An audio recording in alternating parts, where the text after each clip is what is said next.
Saudações aos telespectadores da TV AD. Estamos em mais um programa Dinâmica do Direito. A pauta de hoje é referente ao uso das inteligências artificiais no judiciário, sobretudo nos tribunais superiores. Para tanto, nós temos a honra de ter aqui nos estúdios o professor Daniel Pessoa, da nossa querida UFESA, para dissertar, nos ajudar a entender tão importante assunto. Então permaneça conosco, voltamos já.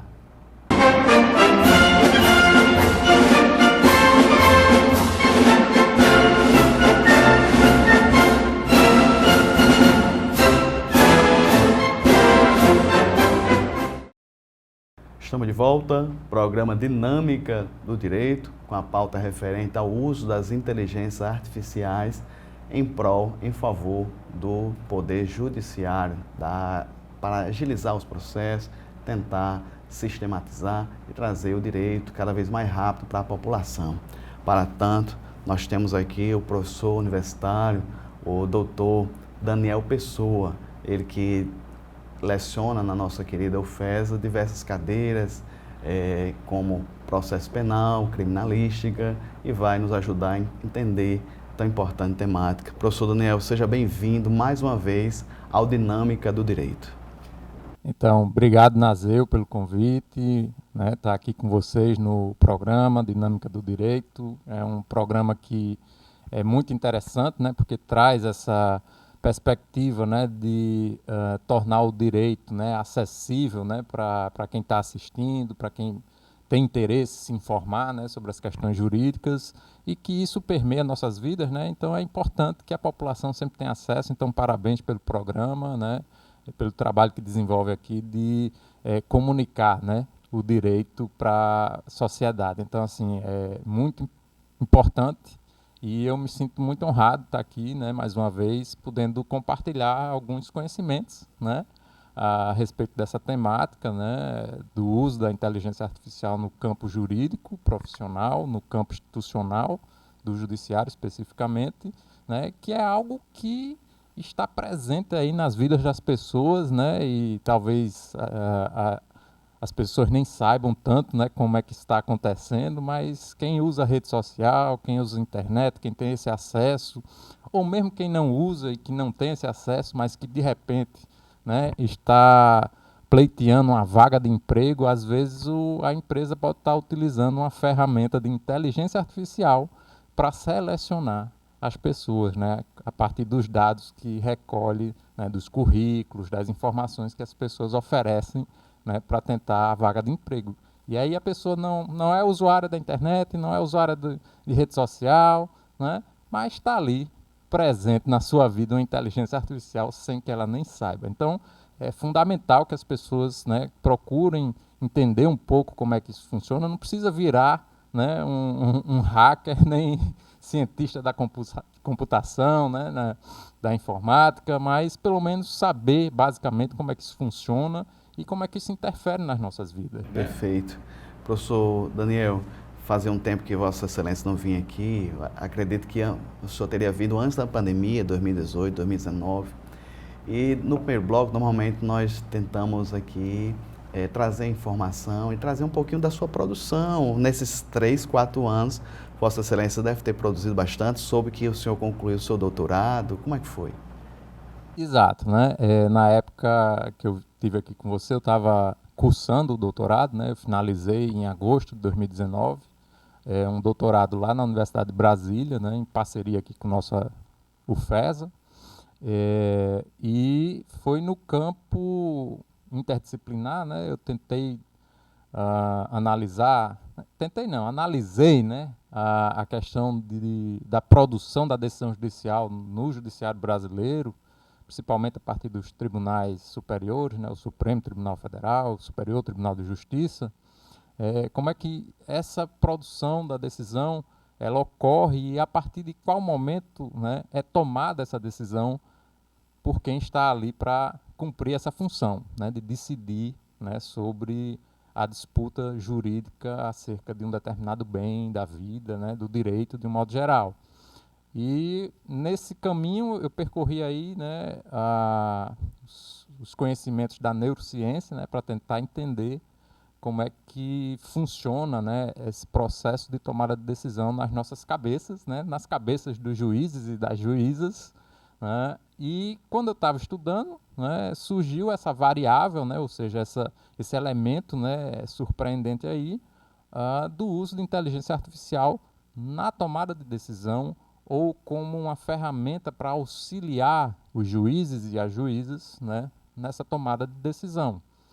E aí, enfim, o meu foco era entender primeiro a tomada de decisão, e quando me deparei com esse elemento, eu digo, bom, fica aqui guardado, né? Quando eu terminar o doutorado, eu vou investigar isso aqui, né? Então, quando terminei o doutorado, né, sobre entender essas contribuições da neurociência cognitiva, ou seja, né, que estuda ali como é o processo de a gente entender o mundo, né, e tomar decisões, e como é que isso funciona em relação ao direito, né, no judiciário.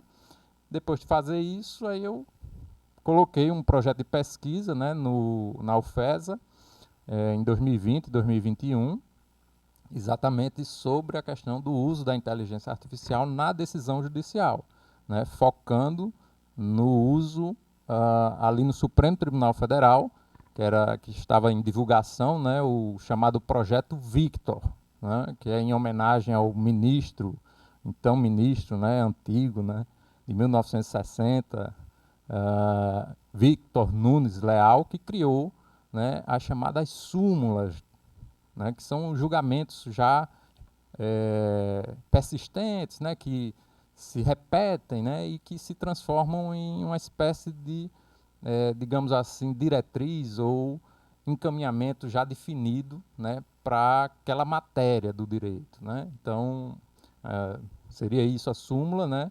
E aí, em homenagem a esse ministro, criaram esse projeto, né, para construir uma inteligência artificial para o Supremo Tribunal Federal, para análise dos recursos, né, chamados recursos extraordinários que chegam lá no Supremo Tribunal Federal e que exigem, né, esses recursos que haja, né, a chamada repercussão geral, que é nada mais nada menos aquilo que o tribunal entende que é muito importante de ser julgado do ponto de vista social, político, econômico, né, e que, portanto, não está apenas restrito ali ao direito ou ao interesse individual das pessoas que recorrem ao Supremo Tribunal Federal.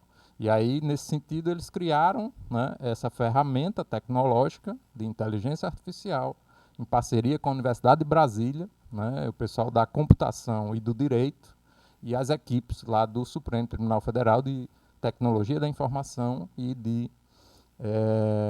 do campo jurídico também, que atua na questão das análises desses recursos, né? Então, eu fiz esse projeto de pesquisa, desenvolvi, a gente, né, colheu alguns elementos e algumas informações, né, e atualmente eu venho desenvolvendo essa pesquisa, né, com relação ao uso de inteligência artificial no judiciário brasileiro, né, inclusive agora, né, vou me afastar da universidade para fazer essa pesquisa mais dedicada, né, a partir dos estudos na Itália, né, com o professor Rafael Di Giorgi, em sede de pós-doutorado, né? Então, aprofundar ainda mais essa pesquisa. Perfeito, nós temos muita coisa para discorrer com Vossa Excelência sobre essa temática da inteligência artificial, mas eu queria, nesses poucos minutos, doutor Daniel, refletir um pouquinho sobre os nossos tribunais superiores. O senhor não acha que nos últimos anos, não sei se foi por uma tomada de decisão do Constituinte ou foi a evolução das últimas décadas, o senhor não acha que o Supremo Tribunal não está recebendo uma demanda que não era típica dele, assim, em comparação, sobretudo, com os outros países, a gente comparar tribunais superiores ou Supremas Cortes, podemos assim dizer, dos Estados Unidos, eles pegam dezenas de casos ou dão dezenas de decisões, cada ministro dá algumas dezenas de decisões por ano. Enquanto os nossos ministros, milhares de decisões eles têm que tomar diariamente ou semanalmente. O senhor não acha que foi uma opção errada do nosso legislador ou foi a evolução gradativa, esse inchaço, podemos assim dizer, do nosso Supremo Tribunal Federal? Então, a gente tem, na verdade, né, uma decisão política que se transforma em texto normativo na Constituição de 1988, exatamente nesse sentido, né, de tornar o Supremo Tribunal Federal um tribunal acessível à população, né, e mais democrático, né, em termos quantitativos, né. Então, foi uma escolha que foi feita, né, lá na Constituição de 1988, né. Não dá para a gente fazer um histórico aqui das constituições anteriores, vamos partir aí da Constituição de 88, e de fato foi isso, certo? Mas não significa que o tribunal não faça a sua seletividade dos casos que ele pretende julgar. Então, apesar da ampliação que foi feita, né, da jurisdição, né, da competência do Supremo Tribunal Federal, a partir dos recursos, das ações que ali, né, estão colocadas, listadas, né, na Constituição de competência do Supremo, o Supremo ele faz suas interpretações e ele próprio seleciona, através dessas interpretações, desses julgados, das súmulas, né, como falei anteriormente, os casos que ele vai julgar.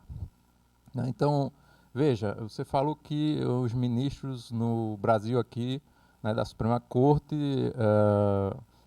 oferecem uma produtividade enorme, né? Milhares de decisões judiciais por ano. E veja, existe toda uma infraestrutura, existe toda uma questão de recursos humanos para dar conta dessa demanda, né? Não me parece que seja suficiente, porque a questão da morosidade, né, continua, uma série de questões e vários fatores se referem a isso. Mas aqui especificamente, a questão é que essas decisões, na verdade, são decisões que, do ponto de vista da advocacia, por exemplo, né, se coloca como obstáculos ao acesso à jurisdição. Nós, da advocacia, do ponto de vista da advocacia, vamos chamar de jurisprudência ofensiva, porque ofende o acesso à jurisdição. São decisões que não julgam o caso. São decisões que o tribunal e os ministros, né, e a ministra, agora só tem uma, vão dizer, esse caso eu não vou julgar. Né? É decidir para não decidir. E aí, são milhares. E, realmente, né, você tem uma quantidade enorme. Para você ter ideia, no último relatório, né, do Supremo Tribunal Federal, somente 6% dos processos que lá chegam em termos de recursos são julgados no mérito, ou seja, né, são efetivamente decididos os assuntos ali colocados, os direitos envolvidos do ponto de vista constitucional. Somente 6%. Né? O resto é tudo colocado na vala comum de não vamos decidir. Ou essa matéria já foi decidida de tal ou tal forma e não vamos retomá-la. É isso que acontece, né? Se isso é bom, se isso é ruim, se isso vai criar problemas, né, do ponto de vista da advocacia, de quem está ali tentando acessar o Supremo Tribunal Federal para discutir uma violação da Constituição, me parece que é muito negativo. Né? Do ponto de vista do tribunal, eles entendem que é positivo, porque vem fazendo com que se diminua a demanda, né, de recursos lá para o Supremo Tribunal Federal. Porém, isso é artificial, como foram várias outras tentativas, né, de limitar o acesso recursal ao tribunal ao longo da história, tá certo? Todas as tentativas de limitar o acesso recursal, né, elas, no primeiro momento, fizeram diminuir a demanda, a quantidade de recursos, mas depois, né, a própria advocacia, o próprio Ministério Público, que são os órgãos que levam as demandas para o judiciário, acabam assimilando, entendendo como é que funciona, e aí volta a crescer a demanda. Então, são mecanismos, tentativas artificiais, né, que não vão gerar resultados efetivos e que podem gerar muito mais problemas na questão da legitimidade do tribunal, quando ele deixa de tomar as decisões necessárias para os vários casos que ali chegam. Então, essa seletividade que o tribunal faz, o Supremo Tribunal Federal, portanto, né, diminuindo ali aquela extensão que foi criada pelo Constituinte originário, né, que está lá na Constituição, é uma seleção que é problemática, né? No mínimo problemática, e que a gente precisa analisar. Agora, se de fato nós queremos, enquanto sociedade, que o Supremo Tribunal Federal tenha uma demanda menor, né? Ou seja, reconfigurando institucionalmente o tribunal, isso é algo para ser discutido em sociedade e na instância representativa, que é o legislativo. Entende? É isso, né? Professor, assim, é inevitável. O senhor, no início da sua fala, falou que a inteligência artificial está na sociedade, mesmo quando a sociedade não sente a sua presença. Podemos citar aqui o marketing, uma produção de algum trabalho jornalístico, ou enfim, ele está em todos os locais, sistema bancário, sistema de valores. No caso do judiciário, é inevitável o uso, haja vista essa demanda exacerbada que Vossa Excelência muito bem focou. É um caminho sem volta, doutor Daniel? Todas as contribuições, né, que eu acessei, enfim, nos estudos e tal, colocam dessa forma. É algo que é inevitável. Não tem mais como voltar atrás. Isso está acontecendo, na verdade, já. Está acontecendo de forma desregulada, ou seja, a gente não tem uma regulação. A gente tem uma normativa infralegal, né, um ato, uma resolução lá do Conselho Nacional de Justiça, que na pesquisa da Fundação Getúlio Vargas, coordenada pelo ministro Luiz Felipe Salomão, do Superior Tribunal de Justiça, né, no terceiro relatório disse que ninguém cumpre. nenhum tribunal que está produzindo e desenvolvendo ferramentas tecnológicas, não só de inteligência artificial, mas de automação também, né, e várias outras possibilidades que existem nesse campo, né, para utilizar nos serviços judiciários, não obedecem à resolução do Conselho Nacional de Justiça. E a gente tem em tramitação no Congresso Nacional um projeto de lei para regulamentar o uso da inteligência artificial no Brasil, só que ainda está em tramitação. Então a gente tem um momento atual em que não há regulação e esse uso está em curso, ou seja, está acontecendo, né? Os tribunais estão utilizando essas ferramentas, tá? Não só para tomada de decisão, mas para gerência e administração de todo o processo, das várias etapas do processo, dos vários atos processuais, tá certo? Já há bastante tempo. Eu escrevi um artigo, né, que eu caracterizei isso como uma corrida tecnológica, que na verdade quem começou a buscar essas ferramentas, por exemplo, né, foi a Advocacia Geral da União, lá em 2014, que criou o sistema Sapiens, né?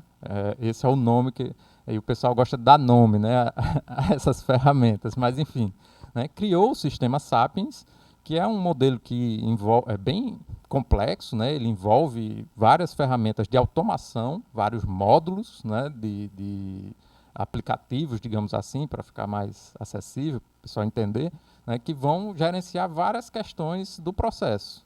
E tem a inteligência artificial nesse modelo, lá da Advocacia Geral da União, que vai produzir petições, que vai produzir os atos, né, e os debates jurídicos da Advocacia Geral da União nos processos, né? E isso foi em 2014. A partir daí, né, os tribunais começaram também a buscar, né, e o Ministério Público também, e a advocacia também, a advocacia privada também, tá certo? Então, há um registro de um escritório de advocacia em Pernambuco, no Recife, que em 2015 ou 2016, né, contratou lá a inteligência artificial Watson, da IBM, né, para implantar no seu escritório a ferramenta para produzir petições. Então, o Ministério Público também fazendo seus desenvolvimentos dessas ferramentas, e no caso do Judiciário especificamente, hoje, atualmente, né, quer dizer, isso pode ter mudado, né, mas atualmente o último dado que a gente tem, tá certo? Também daquela pesquisa da Fundação Getúlio Vargas, lá do ministro Luiz Felipe Salomão, tá, coordenada por ele, né, no segundo relatório, né, deixou lá fechadinho, né, a quantidade, são 64 iniciativas em desenvolvimento por 47 tribunais no Brasil, né? E as pessoas podem até se assustar. Como assim 47 tribunais? A gente tem muito tribunal no Brasil e é porque o Brasil é continental, e é isso mesmo. E tem que ser, né? Mas 47 tribunais, tá certo? Das quais, dessas 64 iniciativas, né, de uso de inteligência artificial ou automação na decisão judicial e no processo, 59 já foram implantadas, estão em uso nesses 47 tribunais. E a questão que eu observei, né, nas pesquisas que realizei é que as pessoas não sabem disso. Professor Daniel, temos que chamar um intervalo agora. A temática está muito boa, muito gostosa, mas essa discussão merece também um debate. Nós estamos trazendo um debate aqui no estúdio, mas eu acho que o povo, a sociedade, merece também ter essa discussão. Então, para tanto, permaneça conosco. Aqui a temática sobre inteligência artificial no judiciário com o professor Daniel Pessoa. Voltamos já.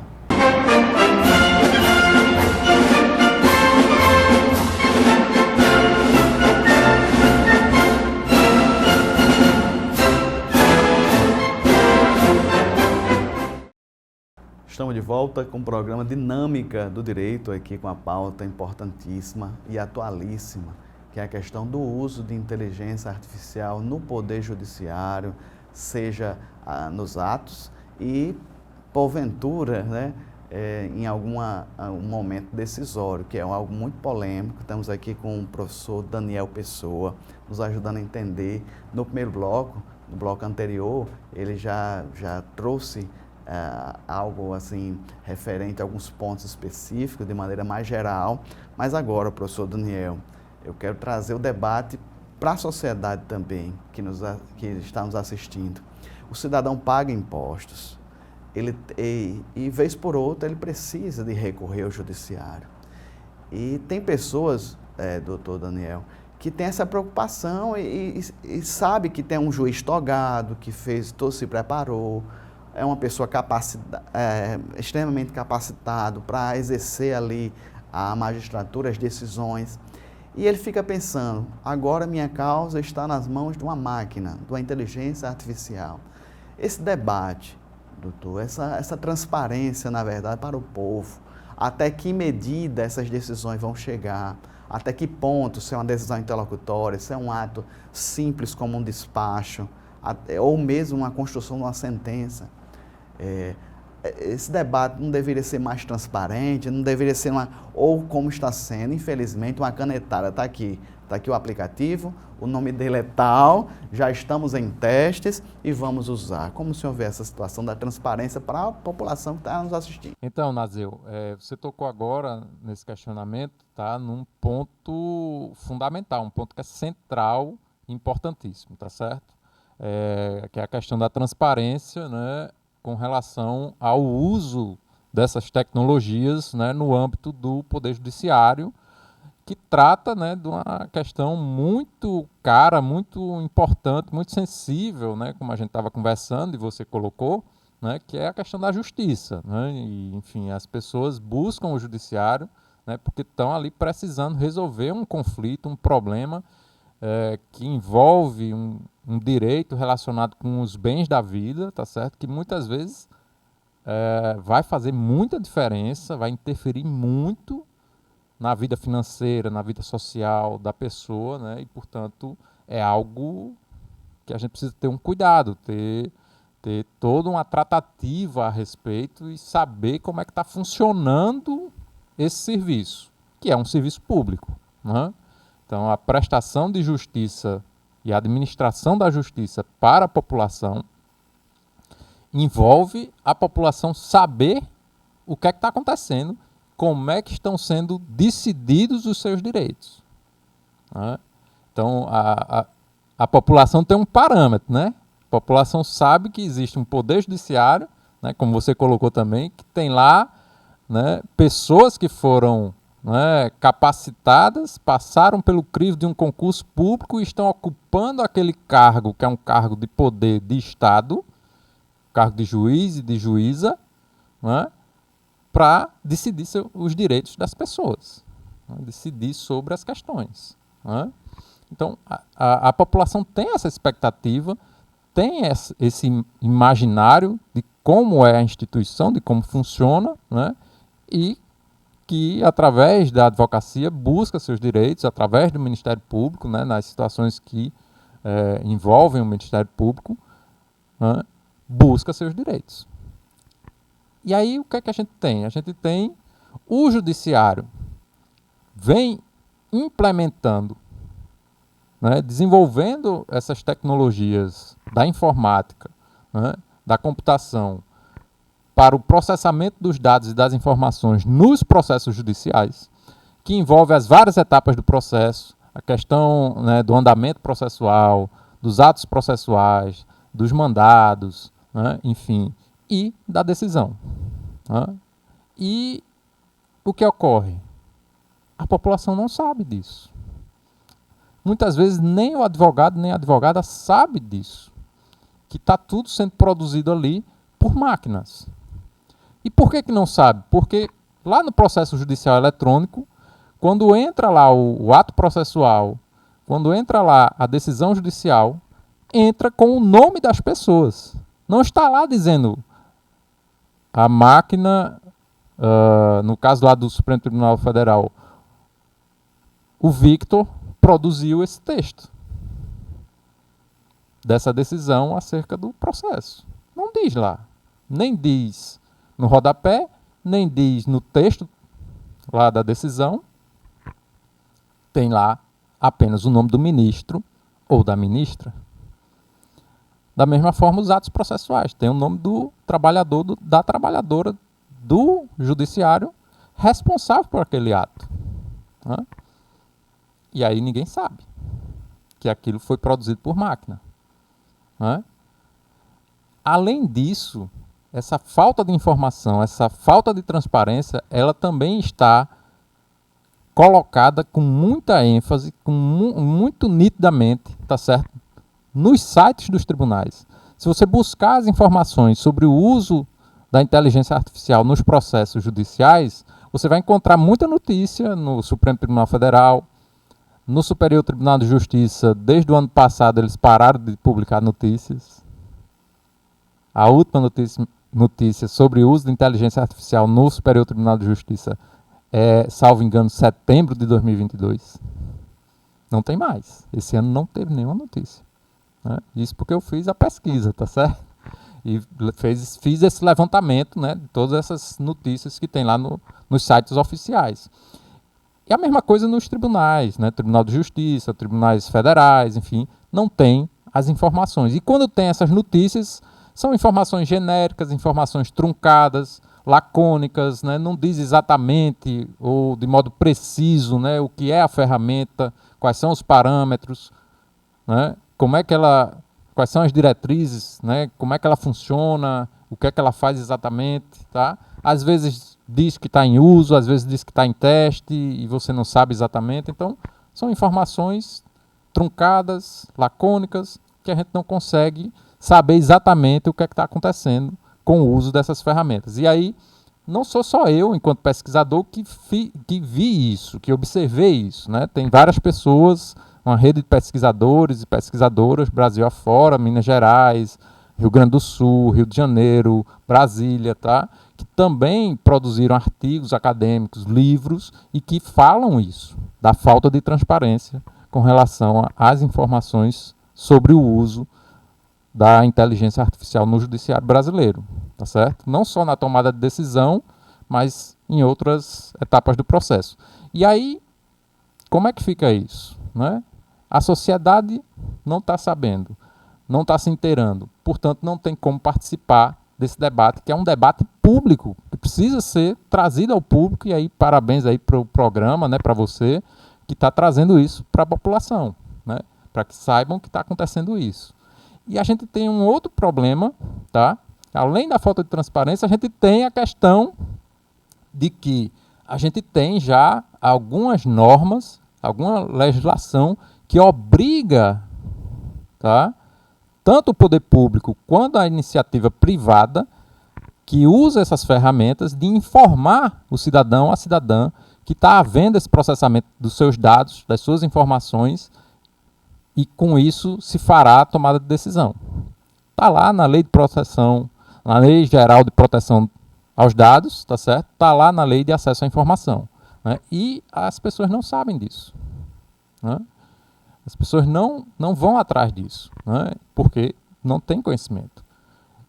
E a gente tem, portanto, o judiciário não cumprindo com essa regra de informar, de dizer, e principalmente perguntar: você está de acordo com isso? Você consente, você dá seu consentimento para que a gente use as máquinas? Porque a Lei Geral de Proteção de Dados também exige que a pessoa dê seu consentimento, né? E aí já fica a dica, né, para o colega advogado, para a colega advogada, que seu cliente, né, informe seu cliente que está tendo esse tipo de situação e indague. O senhor quer que seu processo seja analisado, processado por máquinas, ou o senhor não quer? Porque se o senhor não quiser, faça o requerimento na petição, né, no processo, dizendo que não quer, que não consente, né? E aí vamos ver como é que vai se comportar o judiciário. E como é que isso vai ser fiscalizado? Qual o controle que a gente vai ter disso? E aí é outro tópico importante, que é a questão da auditoria, né?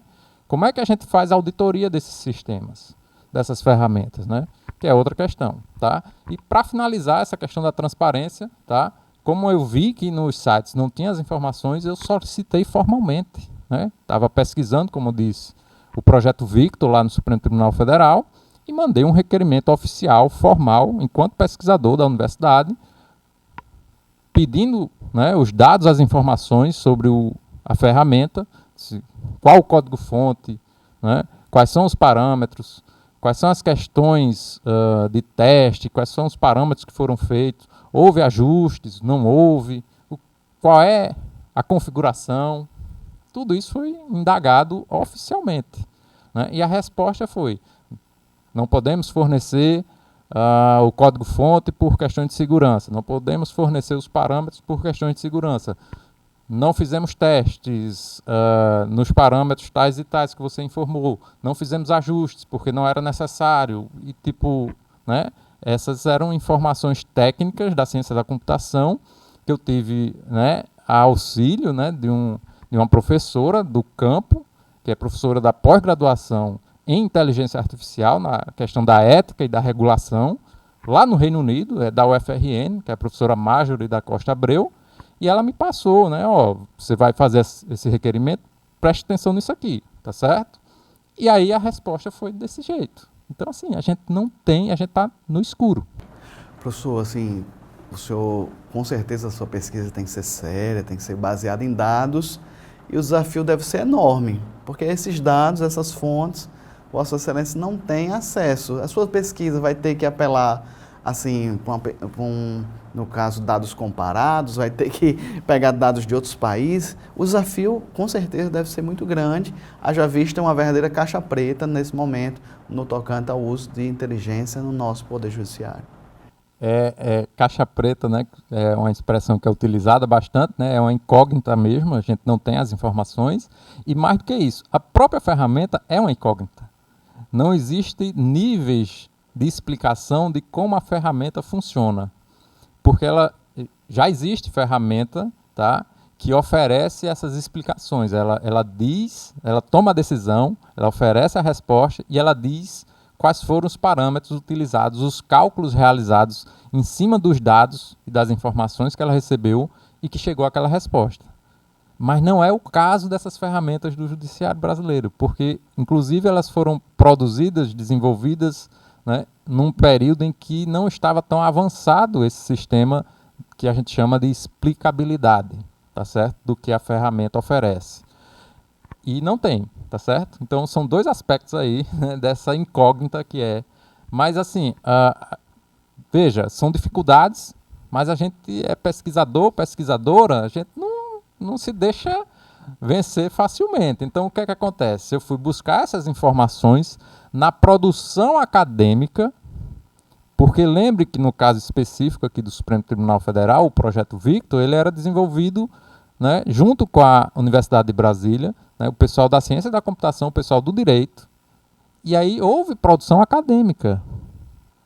E na produção acadêmica, algumas informações estão lá colocadas. Não tem um código-fonte.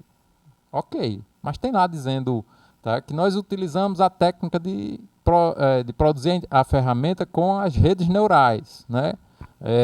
Que é uma forma de algoritmo, tá, que usa, né, várias camadas, enfim, simulando ali como seriam as conexões, né, do cérebro, né, das sinapses, ou seja, né, os nossos neurônios, né? É mais ou menos isso, tá? Essa imagem, né? E ele cria ali, portanto, várias camadas e interconexões nessas camadas, tá? Para o processamento dos dados, onde vai sair a decisão, né? Onde vai sair a resposta. Então, ele tem alguns parâmetros, né? Algumas informações, alguns dados na produção acadêmica, né? Quais foram os softwares que foram utilizados para a questão do processamento de linguagem natural, para o Victor, quais foram, né, as etapas, né, porque ele recebe lá, né, arquivos em PDF, arquivos, né, digitais de vários tipos, e aí como eles fizeram para depurar esses dados, essas informações. Então, tem alguns dados e informações para que a gente possa analisar, tá certo? E, portanto, avaliar em que sentido, né, essa ferramenta ela vai trazer vantagens ou desvantagens dentro da produção das decisões judiciais no âmbito do Supremo Tribunal Federal. Então, assim, de fato, a gente tem as dificuldades, mas a gente vai atrás de resolvê-las para poder oferecer para a sociedade, né, as informações do que está acontecendo. Então, o que a gente pode dizer, o que a gente pode concluir, né, é que muito provavelmente, né, ou seja, como a gente não tem todos os dados, todas as informações da ferramenta, então, muito provavelmente, a partir do que a gente tem, do que a gente colheu, tá, a conclusão é que é uma ferramenta que vai ter limitações na forma de oferecer respostas aos recursos que as pessoas vão protocolar lá no Supremo Tribunal Federal. Ou seja, ela não vai conseguir, por exemplo, tá, identificar uma demanda que é diferente daquelas demandas para as quais ela foi treinada para oferecer resposta, que são os temas de repercussão geral que ela aprendeu, né? Foram lá 27 temas que ela aprendeu que se encaixam ali os recursos. Então, se chegar uma demanda diferente, né, que a pessoa está articulando, argumentando no recurso, que, olha, não se encaixa no tema 25 aí, tá, do Supremo Tribunal Federal, né, e ela vai falar do tema 25 para fazer a distinção. A ferramenta vai ler tema 25 e vai encaixar no tema 25, quando a pessoa está dizendo não se encaixa. Então, há problemas, portanto, que a gente consegue identificar mesmo com esses dados, essas informações escassas, tá certo? E esse é um deles. A ferramenta vai operar dessa forma. Portanto, quem trabalhar com o Supremo Tribunal Federal nesses recursos vai ter esse problema, né? Professor, eu tenho que chamar um intervalo, o assunto está muito bom. E no próximo bloco, já preparando Vossa Excelência, vamos tentar aspectos mais práticos, tentar a linguagem, que assim, assuntos e pontos e exemplos que pode tocar o cidadão que está nos assistindo, algo que envolve aspectos muito caros, que é a questão própria do senso de justiça. Então permaneça conosco, voltamos já.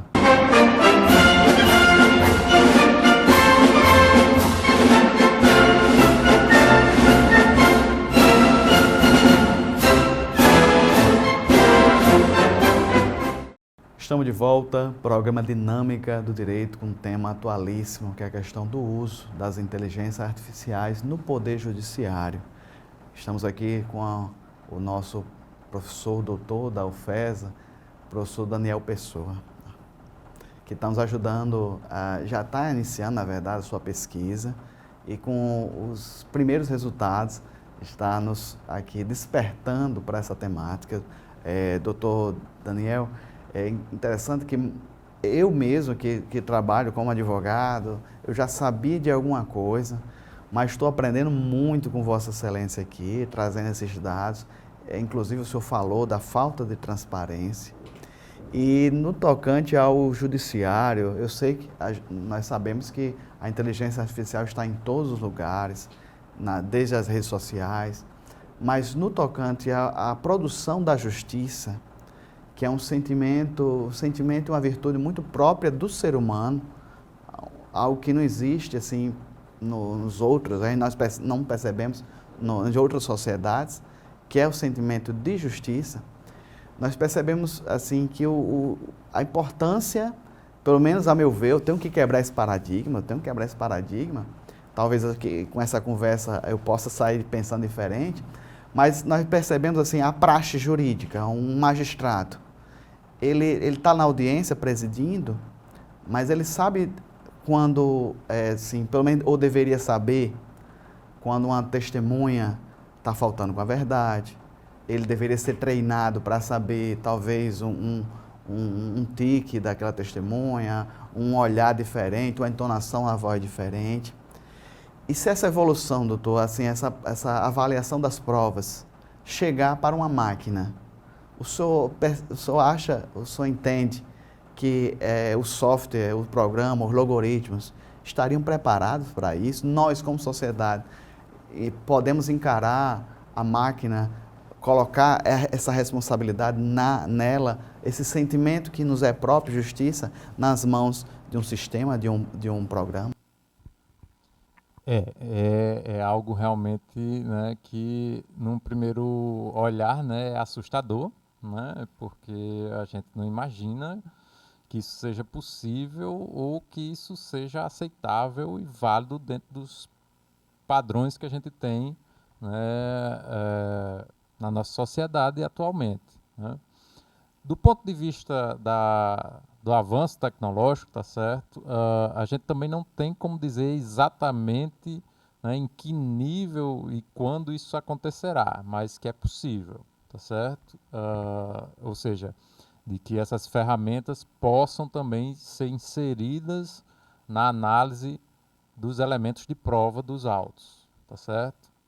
Veja, a gente já tem, né, uma ferramenta, por exemplo, que ela pode ser utilizada, tá? E não é necessariamente uma inteligência artificial, é uma mera automação.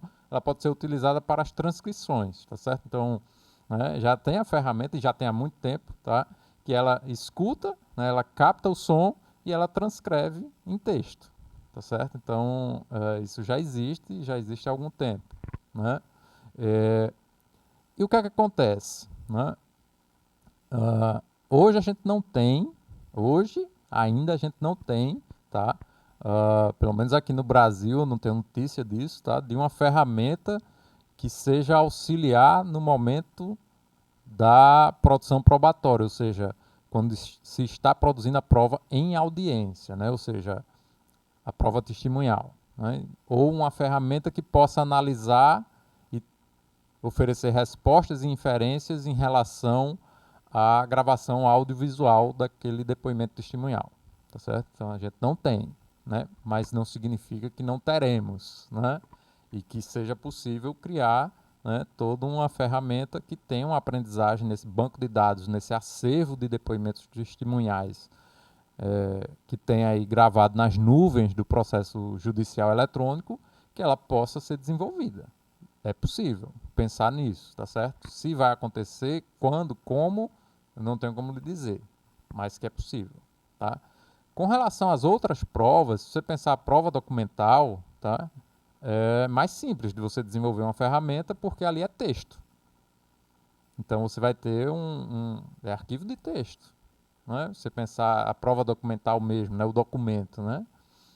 Então você pode ter uma ferramenta que vai analisar e produzir inferências a partir da análise daqueles textos, tá certo? A prova pericial também, porque o que é a prova pericial que entra no processo? É o laudo. E o que é o laudo? É um texto. Então, a única prova realmente que é mais complexa, em nível de produção de uma ferramenta tecnológica de inteligência artificial que possa analisar, processar esses dados e oferecer uma resposta, né, um raciocínio mesmo, tá certo? É a prova testemunhal, né? Com relação à documental e à pericial, é texto. É processamento de linguagem natural. É o que as ferramentas que estão disponíveis já fazem com relação aos outros elementos do processo. Tá certo? Se isso é aceitável ou não, a gente tem toda uma discussão, inclusive há todo um campo da filosofia do direito, né, e mundo afora. E aí o exemplo que eu cito aqui é de uma professora da Universidade de Burgos, na Espanha, a professora Núria Beloso, que ela já vem produzindo vários artigos mostrando que isso não é aceitável exatamente do ponto de vista de que a questão da produção da justiça, como você falou, tá, é algo humano, é algo que não pode sair, né, da esfera de conhecimento e de elaboração humanas. Sob pena, inclusive, ela diz o risco da gente cair na que ela chama de ditadura do algoritmo. Né? Então, assim, a gente tem, portanto, toda uma discussão de filosofia do direito sobre essa questão, se nós devemos ou não atribuir às máquinas essa atividade humana de lidar com os conflitos sociais e fazer justiça, né, e tomar essas decisões. Tá? Enfim, você vai ter gente que vai, né, na produção acadêmica, né, vai dizer, ok, isso não é nenhum problema, se você observar os seres humanos, né, têm suas falhas de julgamento, os seres humanos produzem os seus julgamentos com base, né, nos seus cérebros, e a máquina vai produzir com base na aprendizagem que ela teve a partir das experiências humanas. Portanto, a gente tem o padrão humano também sendo elaborado, desenvolvido e oferecido pela máquina. Porque é isso, tá? O banco de dados que vai para a máquina fomos nós quem produzimos. Tá? E isso talvez seja um grande problema, porque vai mostrar quem somos, né? Daniel, essa questão da produção da justiça, porque apesar do depoimento estar transcrito, um servidor teria transcrito o texto que o depoente teria falado, mas quando o juiz fosse reler aquele depoimento para valorar e produzir uma sentença, traria um sentimento, traria uma lembrança daquela situação, como ele falou, a postura, a entonação, como eu falei agora no início da minha fala, e traria toda essa preocupação e esse sentimento que a máquina, friamente, os dados, não iria trazer. Evidentemente, eu já tive situações de sentenças assim grotescas. Por exemplo, um juiz valorizar uma assinatura que eu teria alegado que era falsa, e ele dizer, não, é semelhante, sendo que o juiz não tinha conhecimento da perícia técnica. Eu pedi um perito, eu pedi um perito para fazer a perícia na assinatura e o juiz valorizou. Disse, não, eu pelos meus conhecimentos, eu vou aqui dizer que é parecida, que é semelhante. Já vi casos absurdos. No caso, doutor Daniel, é algo que está em nós, assim, é para nós repensarmos os nossos sentimentos em relação à justiça, em relação ao ser humano, essa quebra de paradigma vai partir de nós, ou a reflexão é algo muito maior, metafísico, transcendente? Então, na verdade, o que eu defendo é que parta de nós enquanto sociedade. Nós precisamos debater, ter um grande debate público sobre isso e decidirmos, enquanto sociedade, se a gente vai aceitar, em que limites, em que medida, o uso de máquinas, né, para tomada de decisão na justiça brasileira. Né? Não pode ficar a cargo único e exclusivamente da instituição e da magistratura. Essa é a minha perspectiva, tá certo? Agora, você trouxe também, tá, uma questão que as pessoas que defendem, e eu defendo que a justiça ela tem que ser humana, tá certo? Ela tem que ser humana, tem que estar, tá, mesmo com o uso de ferramentas, pode ter algum nível de uso ali, mas eu defendo que a decisão ela tem que ser humana. Né? Para mim é assim. por enquanto, tá? Ainda não me convenci de que a máquina pode trazer vantagens mais interessantes. Mas, assim, você trouxe um ponto, tá, que é uma questão muito complexa, tá? Porque as pessoas que defendem que o uso da máquina, tá, da inteligência artificial para produzir justiça, para produzir a decisão judicial, é só vantagem, e tem gente que defende que é só vantagem, que não tem problema, tá? Vai dizer exatamente que ela elimina o subjetivismo, que ela elimina a visão subjetiva. Portanto, que ela está mais próxima do ideal de justiça, de equidade, por sua perspectiva objetiva. E isso é uma mentira, uma grande mentira, porque a máquina não tem objetividade. Os cálculos que ela faz é com base nos parâmetros que foram definidos por humanos. Foram os humanos quem escreveram o código da máquina e que fizeram escolhas. Entende? Portanto, a máquina, ela não tem objetividade. Ela não é objetiva no sentido de que ela não tem interferências de elementos, né, dos seres humanos. Ela tem. Só que ela tem de uma forma pré-ordenada.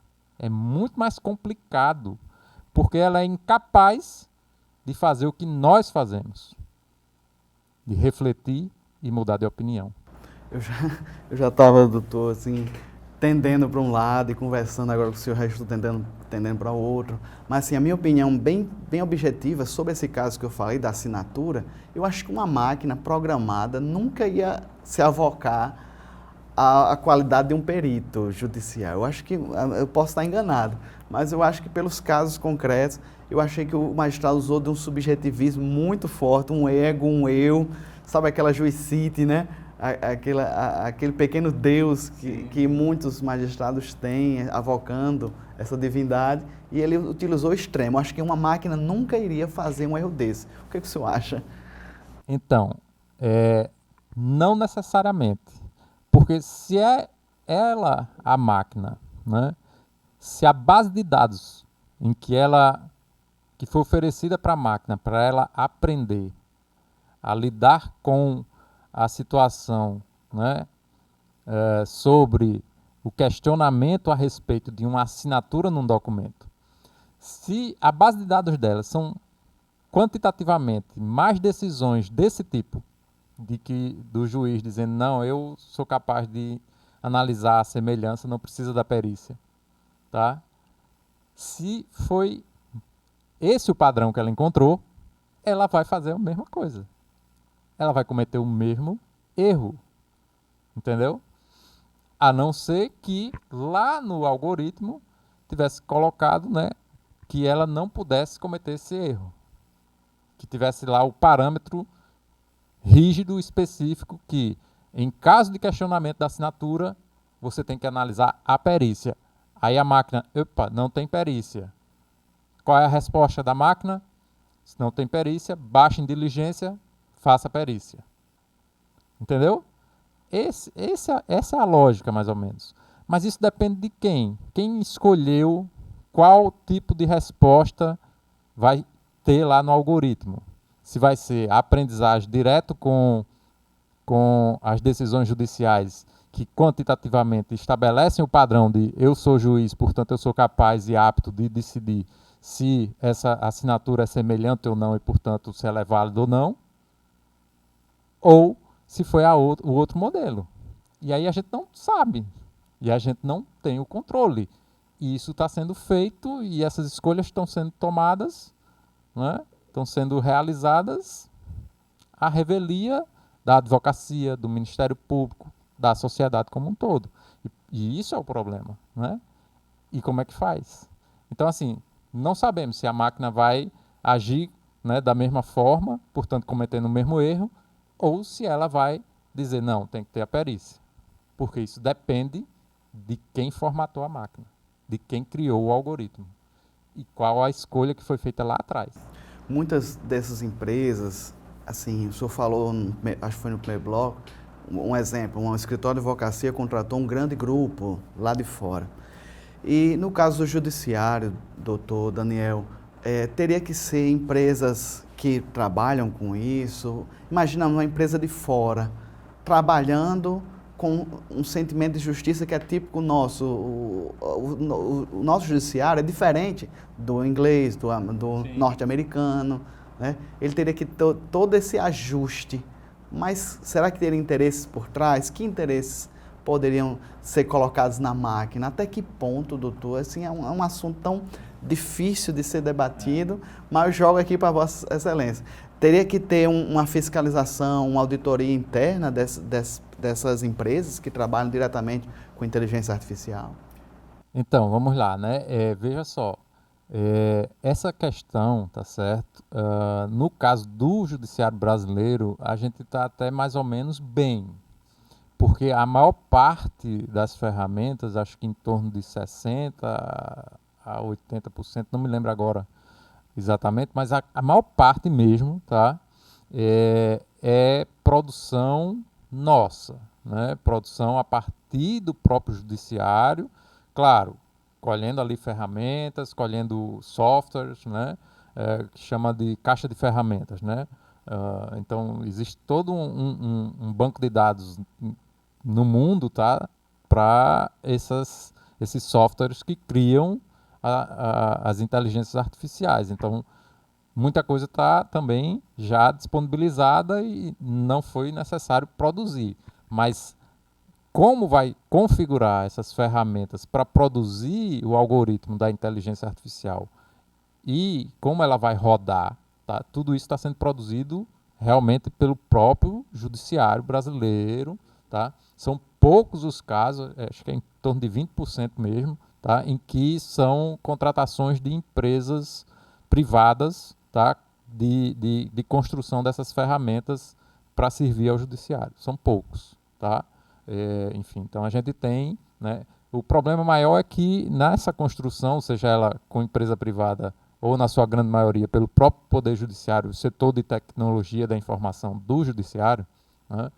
E universidades, por exemplo, o Tribunal de Justiça aqui do Rio Grande do Norte tem um convênio com a UFRN, com o Instituto Metrópole Digital, e estão desenvolvendo 3 inteligências artificiais para funcionalidades no processo. Uma delas, que é a Clara, inclusive para a minuta de decisão judicial.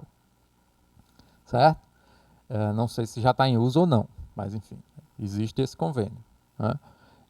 Mas são, veja, mesmo que seja com a universidade, mas são órgãos públicos, né?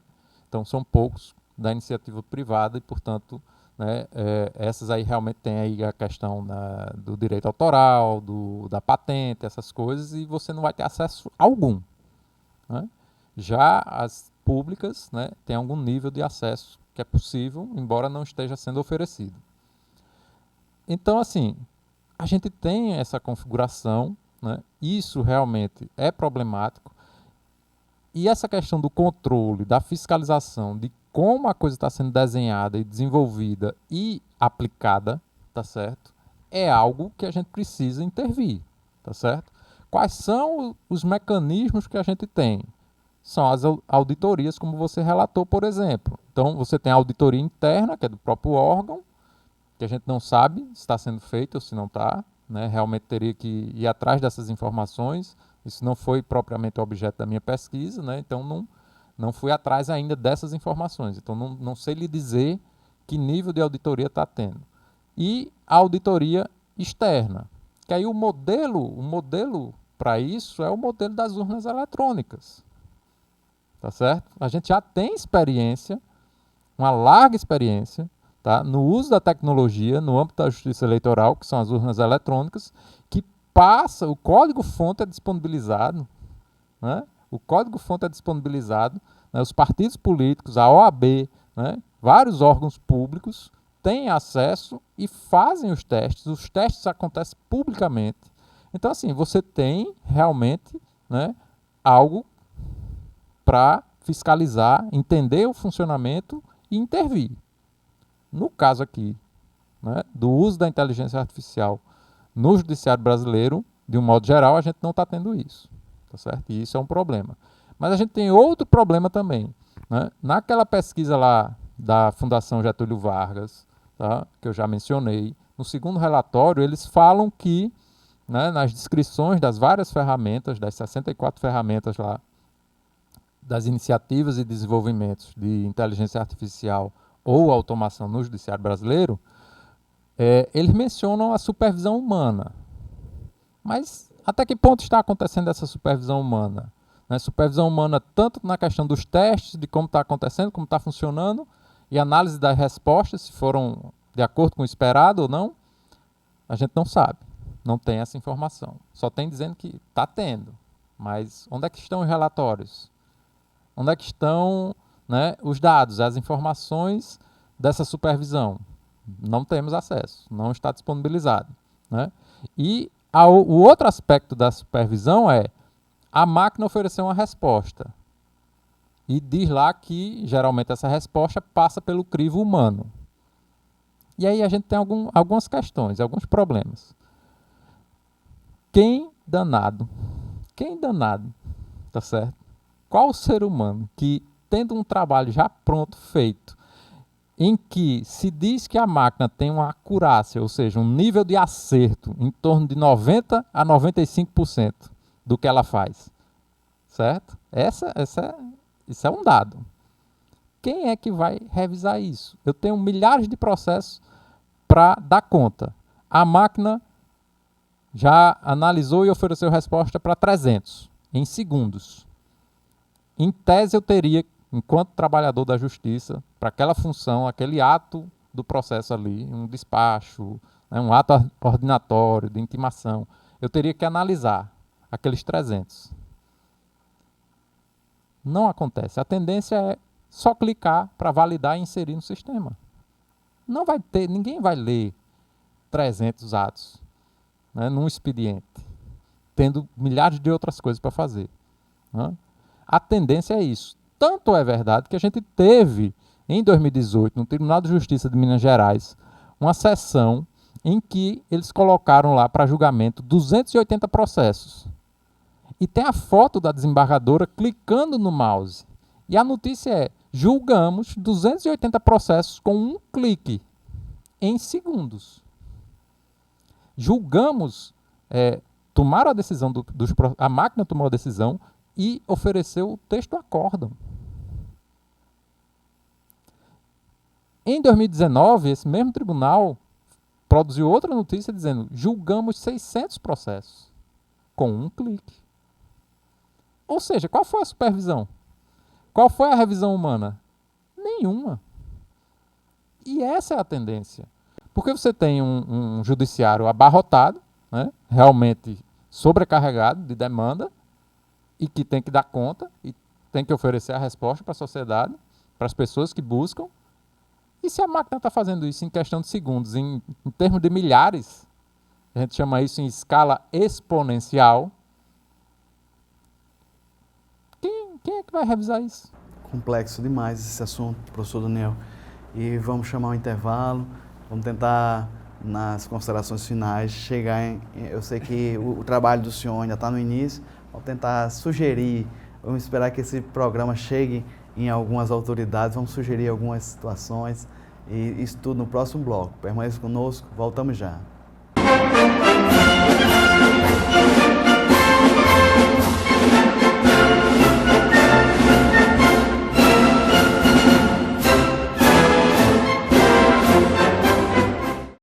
Estamos de volta, Dinâmica do Direito, na verdade, se aproximando do desfecho da nossa conversa aqui sobre inteligência artificial no judiciário, com o ilustre professor, doutor Daniel Pessoa, que já está iniciando, na verdade, essa pesquisa e nos dando alguns apontamentos aqui, algumas assertivas.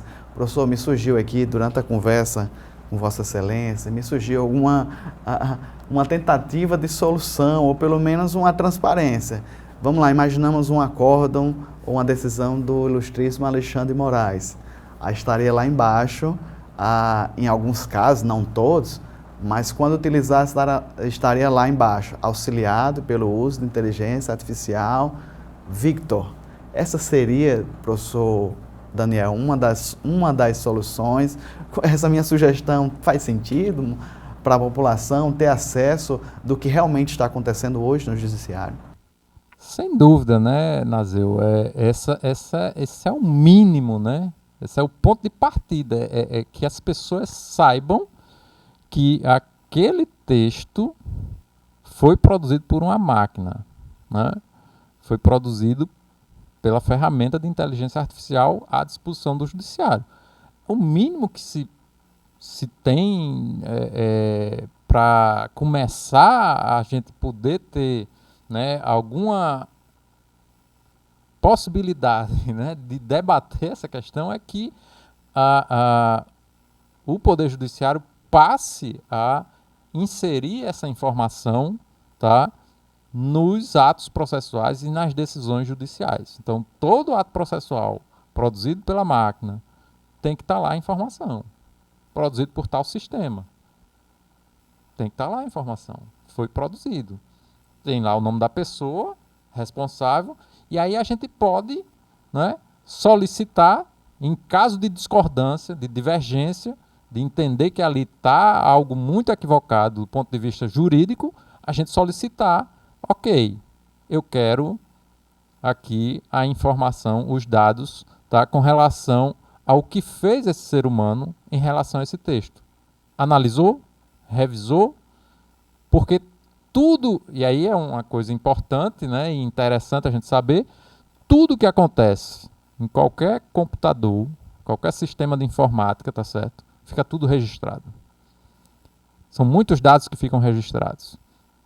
As informações. Então vai dizer quando aquele trabalhador, aquela trabalhadora, que inclusive eu insiro nesse conceito o ministro, tá certo, do Supremo Tribunal Federal, é um trabalhador, uma trabalhadora do judiciário, né, a serviço da população, quando ele acessou aquele texto, quanto tempo ele passou acessado, né, aquele texto pela pessoa humana ali responsável, tá? Se ela modificou ou não o texto, tudo vai ficar registrado no sistema. E a gente pode ter acesso a esses dados para a gente avaliar se houve, né, enfim, né, algum tipo de situação em que a máquina foi responsável por tudo. Porque qual é a questão? Em se tratando especificamente da decisão judicial, a gente tem na Constituição o artigo 93, inciso 14, que proíbe a delegação da função de julgar. Tá certo? É atribuição exclusiva do magistrado, da magistrada. Nem estagiário, nem trabalhador ou trabalhadora do judiciário pode tomar decisão no lugar do magistrado, da magistrada. Só a magistrado pode decidir. E se a máquina foi quem decidiu, nós temos aí uma delegação que não é nem para um outro ser humano, tá certo? Portanto, inconstitucional. E tudo isso pode ser discutido juridicamente. Porque é isso, a gente não pode permitir que essa introdução das tecnologias no processo judicial desloque a decisão para um aspecto meramente computacional técnico. É jurídico. Continua sendo jurídico. Portanto, a gente tem debates jurídicos a respeito. E aí, para finalizar, né, uma grande preocupação, né, que eu tive, né, quando eu vi aquela notícia do ministro Barroso, presidente atual do Supremo Tribunal Federal, que disse que conversou com as Big Techs, né, a Amazon, Google e Microsoft, para desenvolver uma ferramenta de inteligência artificial para fazer os resumos dos processos judiciais. Né, uma inteligência artificial generativa para... Ele vai entregar todo o banco de dados da justiça brasileira, o principal órgão, o órgão de cúpula, para essas Big Techs, que vão escolher como vão parametrizar a limitação ou ampliação dos assuntos jurídicos que estão sendo discutidos num processo. Porque o resumo é isso. Ele vai selecionar o que é que eu boto, o que é que eu não boto das alegações das partes. O que é que eu descrevo, o que é que eu não descrevo? Isso significa o quê? Limitar ou ampliar o que será decidido. Portanto, eu fiquei muito assustado quando eu vi essa notícia. Muito preocupado. Que nível de controle vai se ter? Que nível de acesso essas empresas vão ter? E, no fim, quem vai decidir agora pelo Supremo Tribunal Federal? São as Big Techs ou é o Supremo? Essa é a questão.